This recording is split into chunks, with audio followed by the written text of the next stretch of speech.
Hello my dear friend, इस video में बात करेंगे जियो फाइनेंशियल कंपनी के बारे में।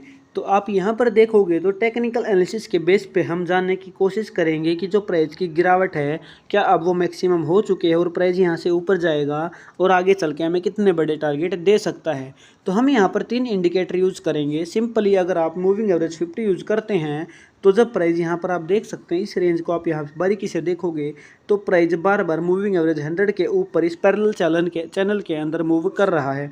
वो तो आप यहाँ पर जब प्राइस नीचे आएगा, नीचे वाली लाइन यानी कि जो रेजिस्टेंस सपोर्ट है उसको हिट करेगा तो हमारा पहला टारगेट रेजिस्टेंस वाली लाइन हो जाएगी, अपर लाइन। इस तरीके की स्ट्रेटजी आप यूज़ कर सकते हैं। लेकिन जब प्राइस मूविंग एवरेज 50 को नीचे की तरफ ब्रेकआउट दे देता है और 2 से 3 ड्रॉप कैंडल बना देता है तो संभावनाएं रहती हैं कि प्राइस मूविंग एवरेज 200 पर जाकर ही सपोर्ट लेगा। यहाँ पर हमें वही देखने को मिला, लेकिन उसके बाद जब प्राइस ने मूविंग एवरेज 200 को भी ब्रेकआउट दिया तो फिर हमारा नेक्स्ट टारगेट रहा कि मूविंग एवरेज 300। यहाँ पर आप इस छोटी सी ब्लू लाइन को देख सकते हैं, ये मूविंग एवरेज 300 है।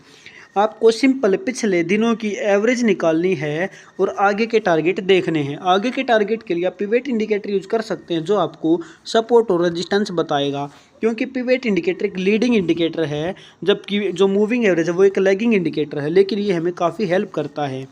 बहुत सारे इन्वेस्टर आरएसआई और अदर इंडिकेटर्स भी यूज करते हैं, लेकिन मैं सिंपली एक मैथमेटिकल टर्म के अकॉर्डिंग एवरेज के बेस पे ही एंट्री करता हूँ। तो ये चीज़ें मैं आपको समझाने की कोशिश कर रहा हूँ। अभी आप देखोगे तो ये प्राइस अभी साइडवेज ही रहने की पॉसिबिलिटीज़ दिखा रहा है और आगे चल के इसमें दोबारा से थोड़ी गिरावट रह सकती है। तो अभी यहाँ पर मैक्सिमम इन्वेस्टर क्या कर रहे हैं, जो ये आप ग्रीन कैंडल देख रहे हैं, तो यहाँ पर इंस्टीट्यूशंस अपनी होल्डिंग थोड़ी थोड़ी बढ़ा रहा है। दूसरा, यहाँ पर जो रिटेल इन्वेस्टर हैं जिन्होंने हाई पे बाई किया था वो अभी एवरेजिंग कर रहे हैं।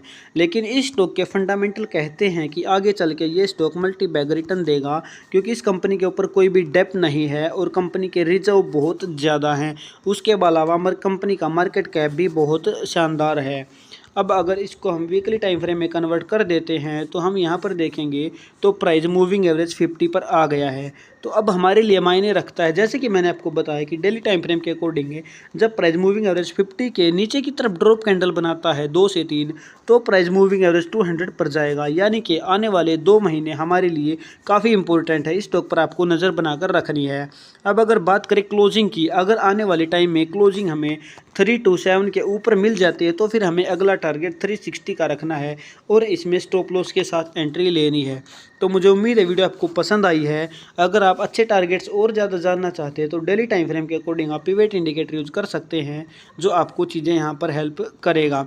जैसा कि आप यहाँ पर देखोगे तो आपका पहला टारगेट 327, दूसरा 348, तीसरा टारगेट 374 रहेगा। प्राइस नीचे गिरता है तो सपोर्ट आपको 280 पर दिख रहा है। तो इस तरीके की चीज़ें आप यूज़ करके स्टॉक मार्केट में प्रॉफिट ले सकते हैं। तो मुझे उम्मीद है चीज़ें आपको पसंद आई हैं। अगर चीज़ें पसंद आई तो वीडियो को लाइक करें और चैनल को सब्सक्राइब करना ना भूलें। Thank you very much.